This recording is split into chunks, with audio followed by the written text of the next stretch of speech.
Robert promised Stacy that she would have everything she wanted.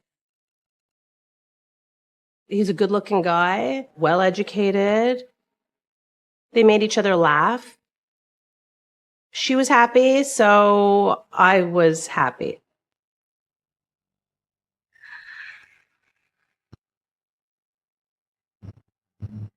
This one night, the doorbell rang. There's a woman there that she doesn't know. She said that she was looking for Stacy's husband. My involvement with everything that happened, I didn't know could have such a devastating impact on so many people's lives. It was the beginning of hell.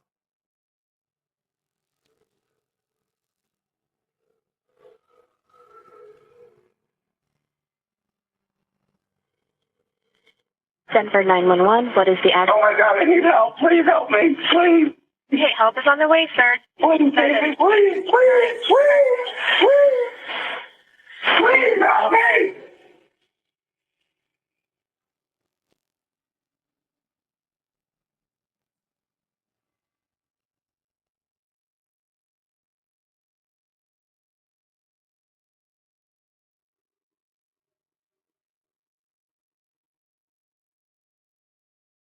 My sister Stacy had the best personality of anybody I know.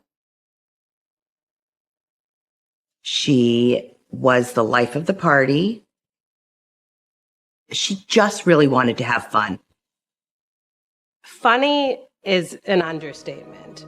She was there to make people smile and feel happy around her. She would do anything to make you laugh. It looks like she has a doily on her head. This is the kind of stuff she did all the time. You see that smile? It's in every picture. It's contagious. I felt like a sister to her. And because of her incredible family, they allowed me to feel like a sister. Stacy's life dream was to have children and to be a mom. It was almost a given that that was her life path. I mean, she was incredible with children. Right after college, she was working in marketing. Every job she had was for a fundraising organization. Anything to help the greater good and help people. She did meet a guy that she ended up falling in love with and getting engaged to.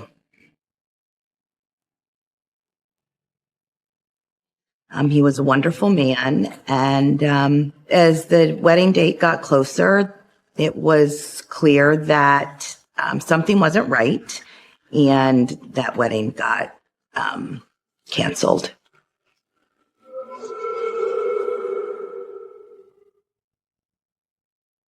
Stacy was devastated. She thought that this was the love of her life. Her biological clock started ticking very, very early. This was not part of her plan. Her plan included being married before she was 30, having kids before she was 30, and it threw her for a loop.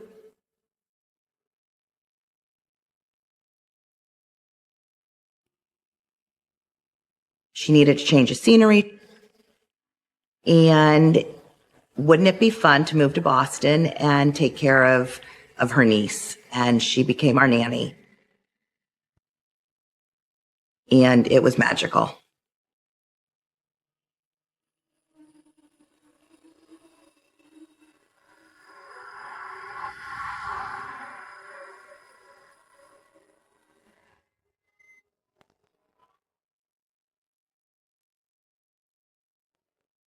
When I first met him, it was at our house.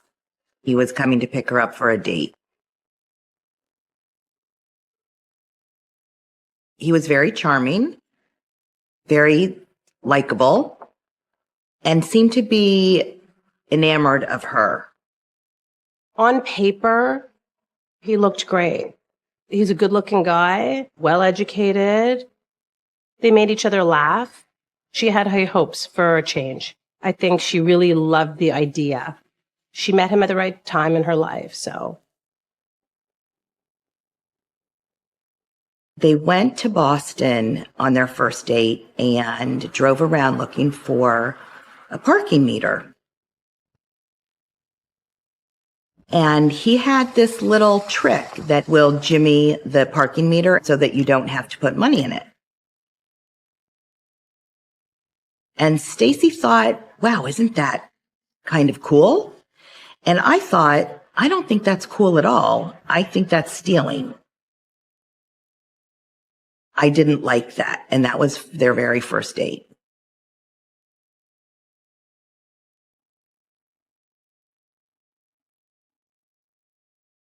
He came from a Jewish family, a close family. His parents were divorced when he was a child. And he had promised her that divorce would never be in their future because of the trauma that it did to him. Stacy's heart was broken when her first engagement was broken. And she was guarded. And he was going to be her forever. He promised her that she would have everything she wanted. That she would be a stay-at-home mom, that he was going to provide for the family, that she wasn't going to have to work. I never knew how that was going to happen because he never really had a job.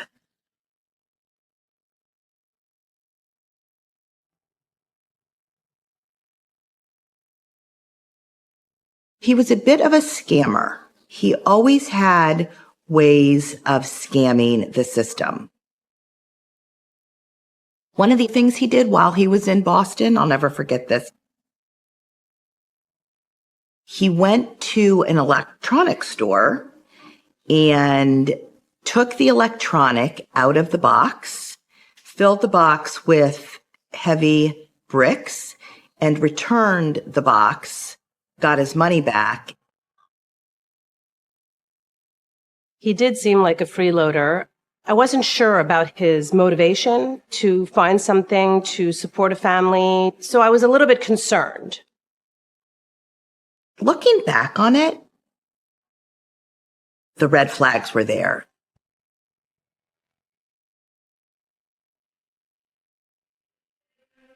One night I had invited Stacy and him to come out for dinner with us, and Stacy really wanted to come out with us, and he refused. He wanted to stay home and cook. I knew that what that meant for Stacy is that he would use every dish in the kitchen and then leave all the dishes for her because he never wanted to do dishes. Whatever he wanted, he got. Whatever he said, we all followed his rules. It wasn't about what Stacy wanted that night. It was really only about what he wanted.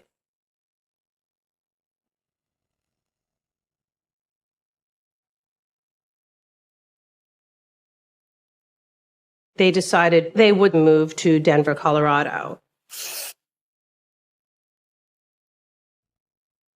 If he was to be her Prince Charming and give her what she wanted in a marriage, being a stay-at-home mom, Robert needed to have a job. We have lots of family in Denver. So Stacy thought, well, maybe he'll just come to Denver with me. My relatives will help him get a job and at least, he'll work, he'll have income. Stacy was so excited. She was really ready to move on to the next stage. I think my gut told me he's not deserving yet to make this move with her and to be so immersed in her incredible family. And I was worried that if he did go with her, she was never coming back.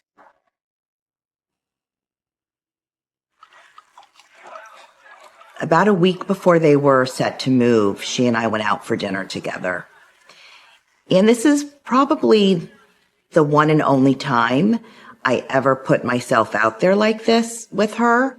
I said, "Are you sure you want him to come with you? You are moving to a new place. You have so many opportunities. Are you sure this is what you want?" And she said to me, and I will never forget it, she said, "Susan, he told me that he had a tough childhood and he had to take care of himself. And so he's number one in his book. He's always going to be number one."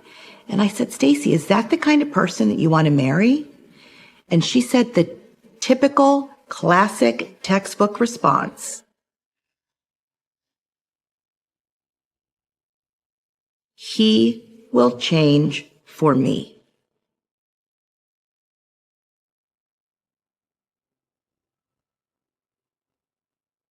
This is one of my greatest regrets.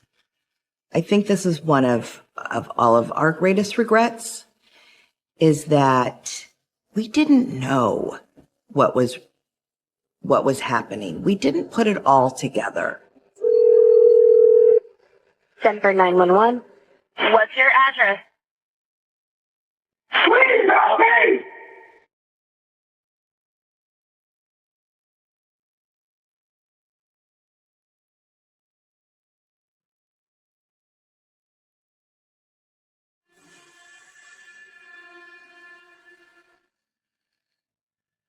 They were moving in together. They were setting up the kitchen. They had a huge fight about where to place a garbage can.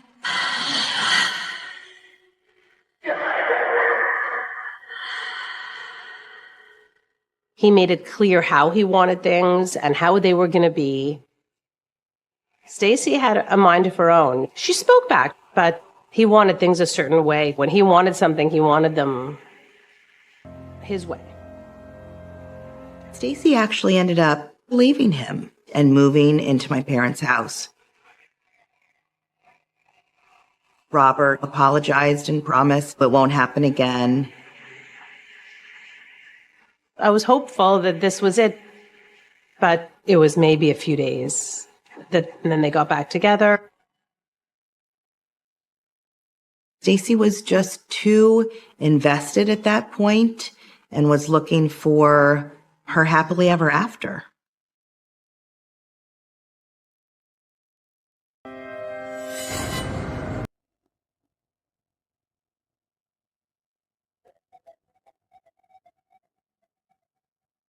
When she told me that she was engaged, my heart dropped. While she was thrilled about her dreams coming true of getting married and having babies, my stomach sunk. My heart sunk. I wasn't happy for her. I pretended. I put on a show. I never shared my true feelings with her about her future. That's something that I regret to this day.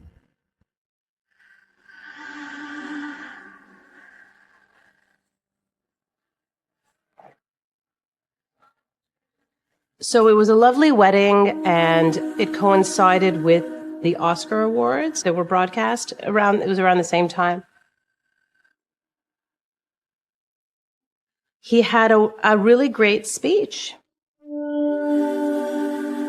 And he used the terms from the Oscar Awards. For example, producer, the director was his whatever. He would thank people and acknowledge them, the people in his life, in his family, by giving them titles. And so we all assumed his leading lady, it was there. It was there for the taking. Leading lady.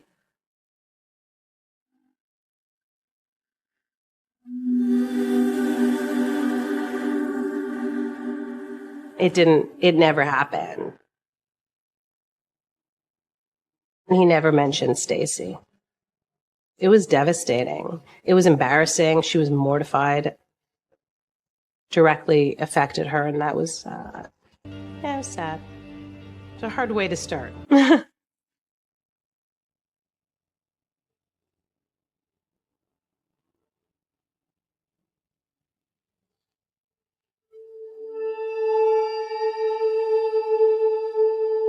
Yep. See her crown? She wanted to be a princess. That's her wedding day. Do you notice her smile is not quite the same smile that we saw in earlier photos? I wonder about that.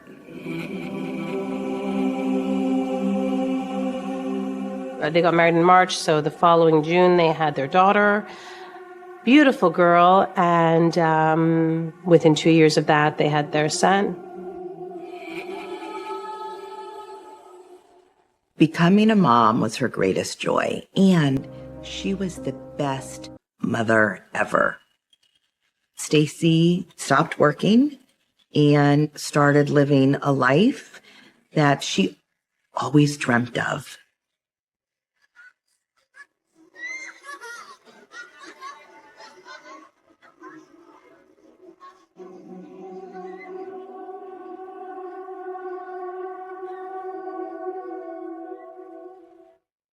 His job was commission-based, so you really had to be motivated and work hard. He didn't. If he was home, I remember him sitting. That's the truth. I have visions of him just sitting on the couch in a bathrobe. He was never working. Stacy eventually went back to work. She got a great job again in nonprofit industry, and she was doing exceptionally well. She did it because she needed to provide for her family. Her dream of being a stay-at-home mom was crushed. We knew he was a lowlife and wasn't going to provide, but then there was this whole other chapter that started.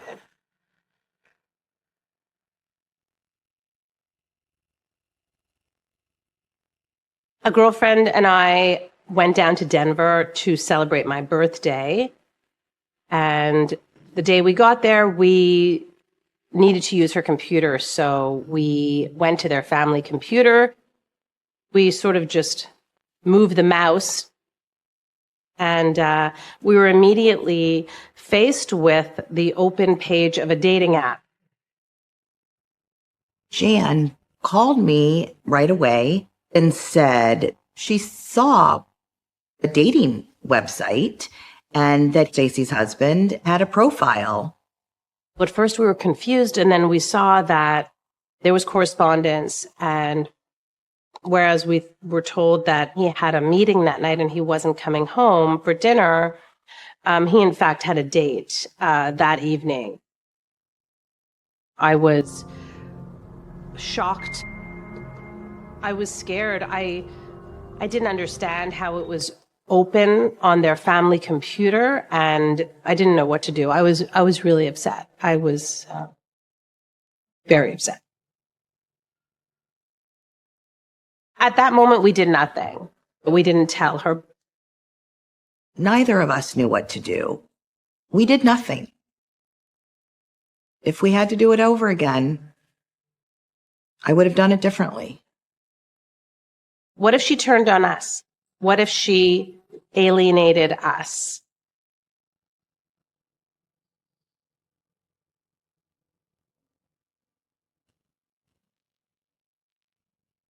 I talked to Stacy every evening after she put the kids to bed. And there was this one night that we were doing our daily call, and the doorbell rang. She wasn't expecting anyone. So she goes to the door. There's a woman there that she doesn't know. She said that she was looking for Stacy's husband. It turns out that it was somebody that he had met on a website, and she came to the door looking for him. It came out that he was with her sexually. Stacy was shocked and surprised and disgusted. That's when chaos started.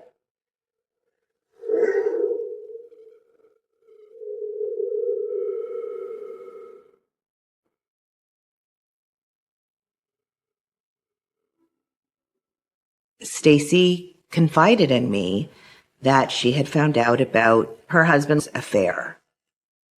He claimed he needed to get this sex wherever he could find it. As miserable and sad as she was more forgiving than maybe she should have been.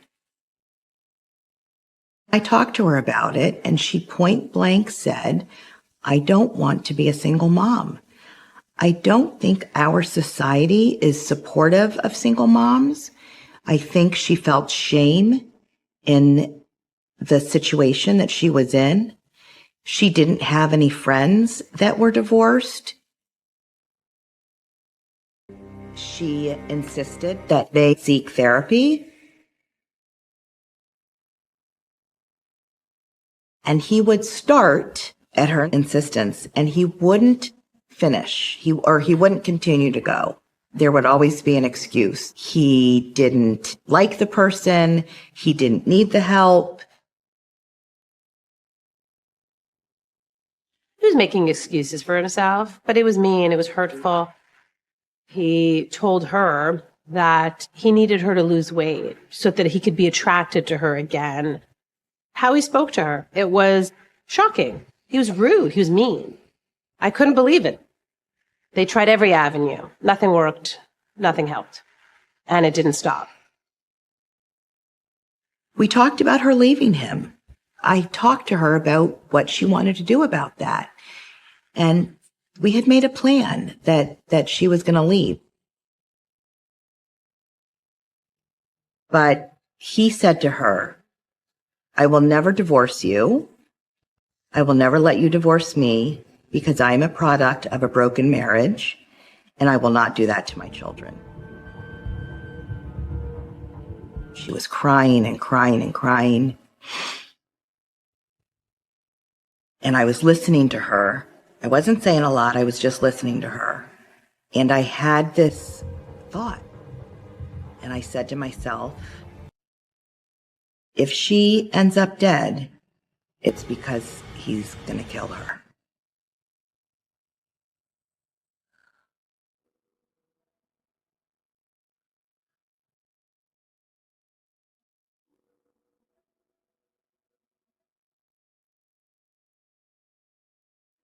I had been divorced for many years. I had used several online dating sites, didn't have a whole lot of success with anything. And I thought I would try something new and try the Tinder app.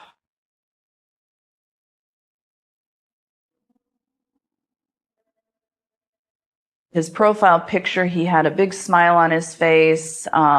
He was laughing, and he just looked like a very happy person.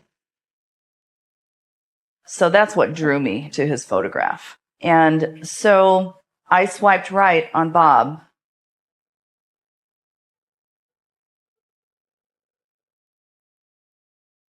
We met for coffee. We talked about everything. He had told me he was just separated. He had been separated for 2 years, and they were both seeing other people. I also opened up about my life. I told him about my divorce situation. We talked about our careers, about our kids, what we were looking for in terms of relationship. And we talked about what we like to do for fun. Both of us love to go antiquing and just hang out in the city or go to the mountains. Bob and I really seemed to click. On Thursday, we were planning to get together at a wine bar after work. It was blizzarding that night. It was a really snowy night. And he said, why don't I just come to you?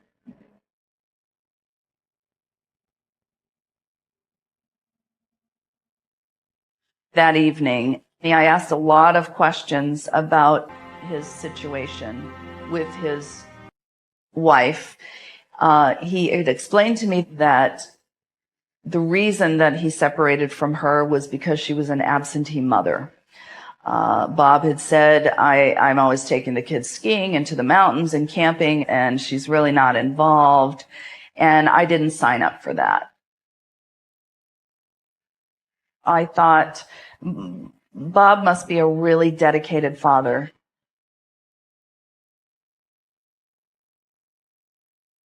We ended up sleeping together that night. I was feeling good about him. But 15 minutes later, he sat up in bed and said, I gotta go. I thought at that point, he's lying to me. He's married or something.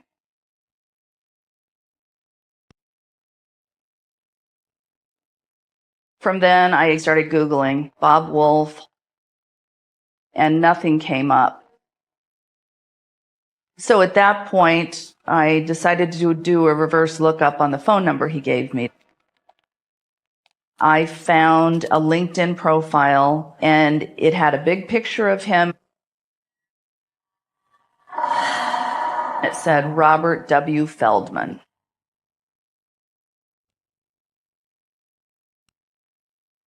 I started Googling his wife at that point. And what I found was that she was the president of the PTO of the kids' grade school. So not only was she not an absentee mother, but she was a really dedicated mother who volunteered her time. I was really angry. Bob had disparaged her and lied to me. I felt she had the right to know.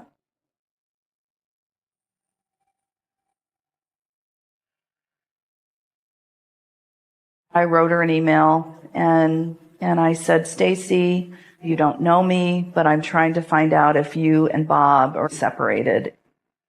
If you're not, he's cheating on you. We slept together once and he blew me off after that.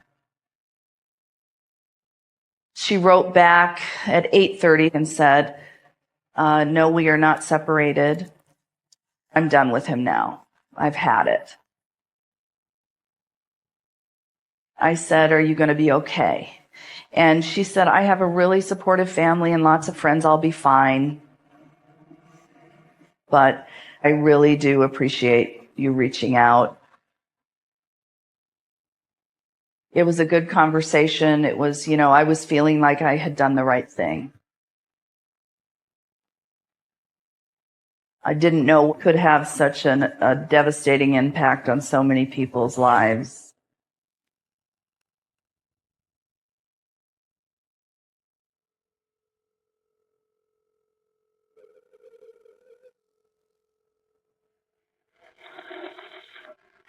Send for 911. What is the address? Oh my God, I need help. Please help me. Please. What's your address? My wife's not breathing. I found her in the shower. Please. Please help me.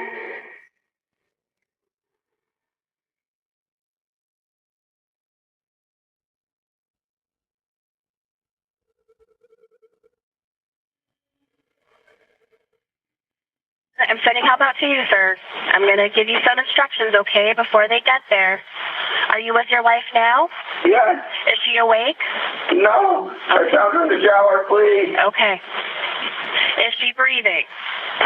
No, she's not. What do we do? Listen carefully and I'll tell you how to do a chest compression. Pump the chest hard and fast, at least twice per second and 2 inches deep. Count out loud so I can count with you. 1, 2, 3, 4, 5, 6, 7, 8, 9. Oh, please help me, please. Okay, help is on the way, sir. Keep pumping. You're doing good. Please. 1, 2, 3, 4, 5, Oh, please, 6, please, 7, baby, please, please, please, please.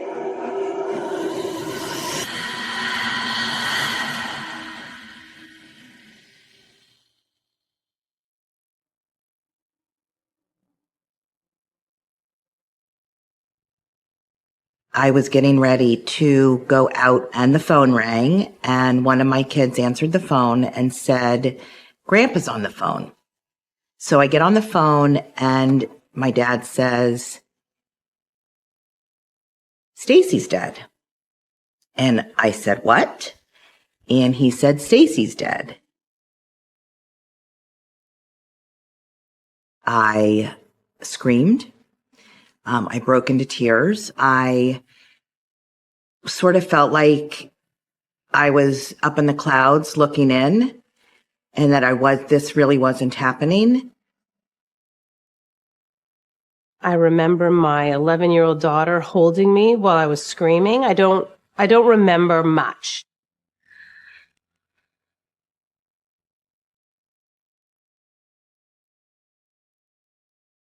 Stacy's husband told the detective that she wasn't feeling well and she didn't get out of bed that morning. And he took the children to school, and when he came home later in the afternoon is when he found her dead. They asked him if he wanted an autopsy done, and he said that we are Jewish and Jewish people don't do autopsies, and he did not want to have one done. But it is just customary that when a young person dies without a history of illness, that an autopsy has to be done. It's mandatory.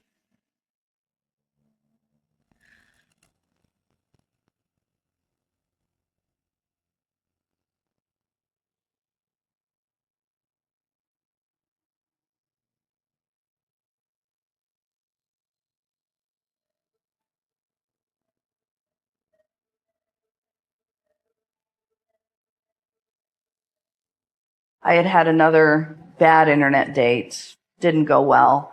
And I got home and I was just lying in bed on my phone and I thought, I wonder if they got divorced. So I Googled and her obituary came up pretty much immediately.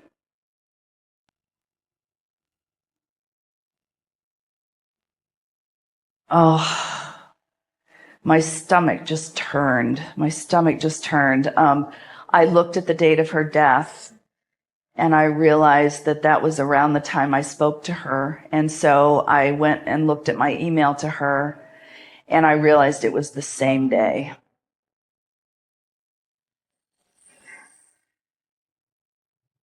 I couldn't believe it.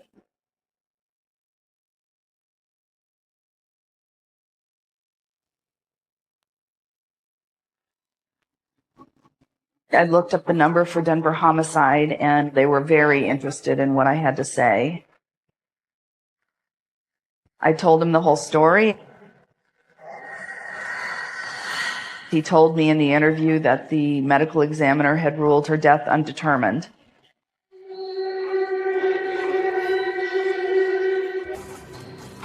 They were continuing to follow leads.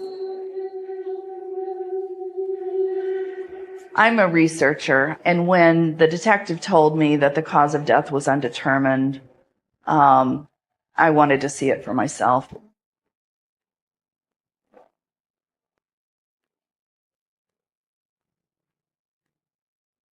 I left the detective's office and I went to the medical examiner's office and I got a copy of the autopsy. I read the details and it said she had bruising about her head and upper body.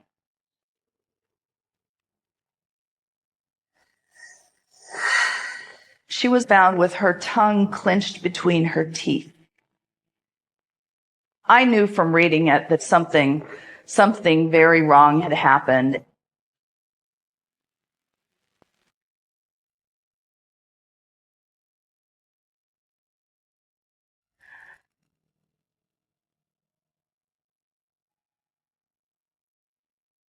I wanted to closely examine the evidence, looking for clues that may have been not appreciated or missed as part of the initial investigation. Robert Feldman told the police that he came home and found his wife naked in the shower. Didn't know whether she had drowned, fallen, had a heart attack. He didn't know. The detectives and the first responders felt there was something unusual about his demeanor. Are you with your wife now? Yes. Is she awake? No. I listened to the 911 call. He sounded over hysterical, very dramatic. Please, please, baby, please, please, please. Being found dead in the bathtub is highly suspicious of a stage scene. When I looked at the location of Stacy's injuries, it was not what you would expect to see from a fall in a bathtub.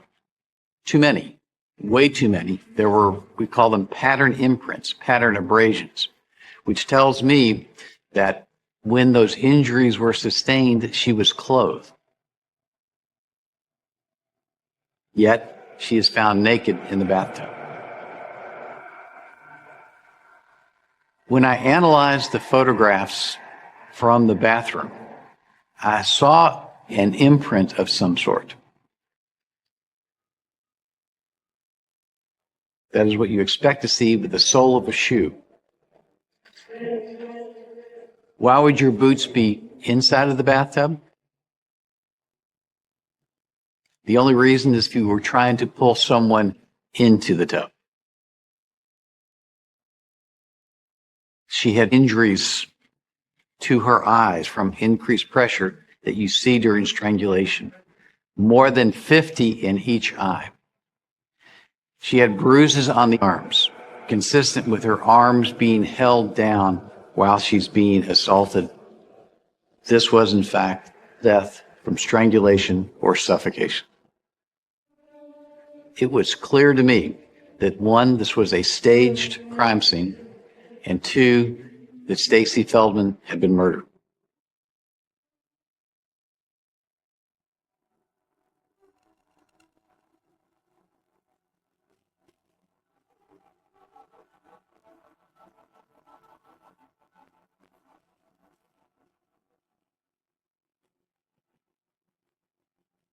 I walked up on the witness stand. They asked me to identify Bob, and I pointed straight at him. I said, he's right there.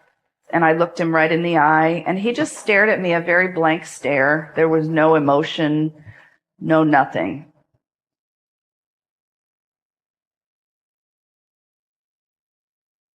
Prosecutor said Stacy confronted him about the latest affair and told him that she's done and the marriage is over.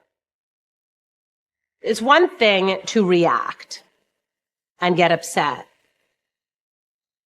But there's that piece, that evil piece, that allowed him to hurt her the way he did and kill her. Dr. Smock pointed out every single mark that she had on her body. And he pointed out that it was a violent death and that she fought back. And all I could think about that whole time is, what is Stacy thinking? Is she thinking about me? Is she thinking that she's going to die? Is she thinking about her kids?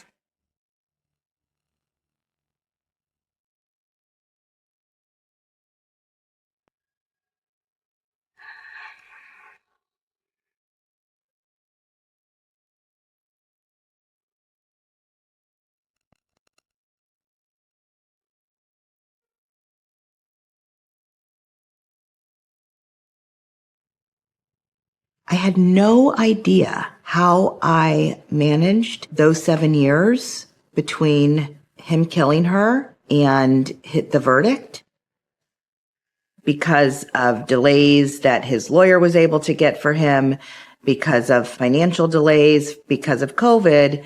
We had years of being in limbo. Every time we thought we were going to get close, we would get our hopes up and think that it was going to come to an end, and then we would be crushed again. After the verdict, we were shocked. We were stunned. We were speechless. We were elated. I felt free. I felt that I could breathe again. The fog was lifted. I am very grateful that Susan McBride came forward. It put the pieces together to make it make sense. Susan McBride is my hero. What she did, how she came forward, I will forever be indebted to her and grateful. This whole situation and my involvement with Robert Feldman really made me take a hard look at my life. I needed a change. So I moved to an area of northern Tuscany called Lunigiana in Italy. I wanted to live a simpler life in a quieter place where, knock on wood, these kinds of things don't happen so much. A place to really think and, plan the next chapter of my life. I can't even tell you how many times a day I think about Stacy, how many times a day I want to pick up the phone and call her. I'm not whole without her. It's such a hole in my heart, in so many people's hearts. I hear her. Sounds weird, but she had a very distinct laugh. I hear it a lot. I'm sorry. I'm sorry there wasn't more we could do or didn't know what to do. I don't know what we would have done or could have done, but I miss her tremendously.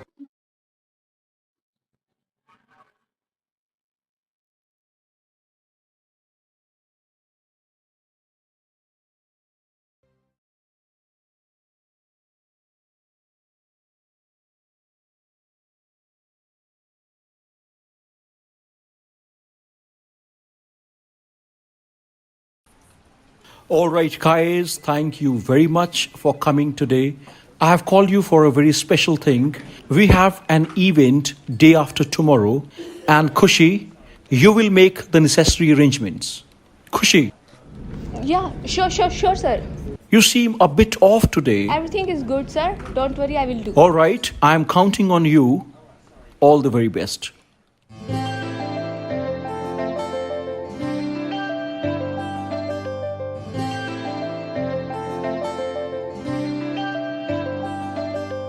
ਕੱਲ ਰਾਤੀ ਰੋਈਆਂ ਮੈਂ ਤੇਰੇ ਕਰਕੇ ਸੁਣਿਆ ਏ ਤੂੰ ਵੀ ਰੋਇਆ ਮੇਰੇ ਕਰਕੇ ਕੁੜੀਆਂ ਚ ਲੜਾ ਮੈਂ ਵੀ ਤੇਰੇ ਕਰਕੇ ਮੁੰਡਿਆਂ ਚ ਅੜੇ ਤੂੰ ਵੀ ਮੇਰੇ ਕਰਕੇ ਮੈਂ ਨਾ ਪਿਆਰ ਕਰਾਂ ਮੈਂ ਨਾ ਪਿਆਰ ਕਰਾਂ ਕਿਉਂ ਨਖਰੇ ਜਿਹੇ ਦਿਖਾਵੇਂ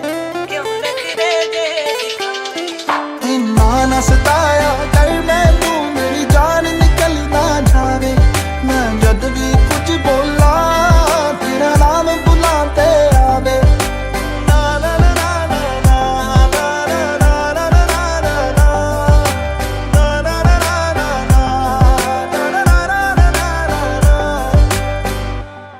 ਪੁੱਛਦੀ ਮੈਂ ਤੈਨੂੰ ਮੈਨੂੰ ਸੱਚ ਸੱਚ ਦੱਸੀ ਵੇ ਇੱਕ ਵੀ ਨਾ ਗੱਲ ਵੇ ਤੂੰ ਦਿਲ ਵਿੱਚ ਰੱਖੀ ਵੇ ਦੁਨੀਆ ਨਹੀਂ ਚਾਹੁੰਦੀ ਵੇ ਤੇਰਾ ਮੇਰਾ ਪਿਆਰ ਵੇ ਸੁਣ ਮੇਰੀ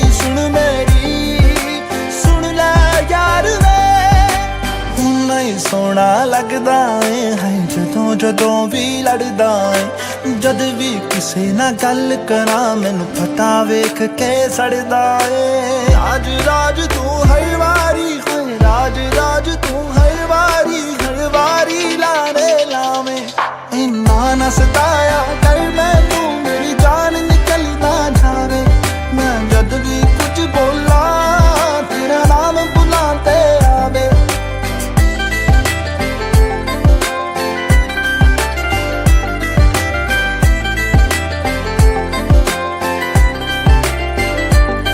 ਸਾਰਾ ਦਿਨ ਬਿਜ਼ੀ ਰਹਿਣਾ ਏ ਤੂੰ यारां दे नाल बहना है तेरी दूरी ते मजबूरी दिल मेरा ए सहंदा है किथे जावां ना जावां हर एक गल मैं पुछदी आ मैनू कदे मनाउंदा नहीं तू मैं किन्ना रुसदी आ मैनू चंगा लगदा है मैनू चंगा लगदा है भावें सिर मेरा तू खावें इन्ना ना सताया कर मैनू मेरी जान निकल ना जावे मैं जद भी कुछ बोला तेरा नाम बुलाते आवे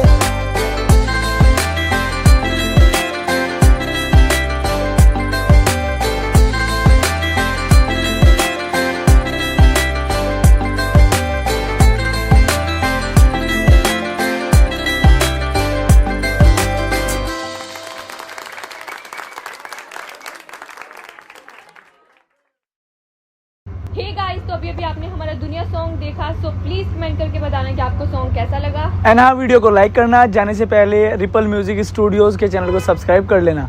thank you, bye bye everyone.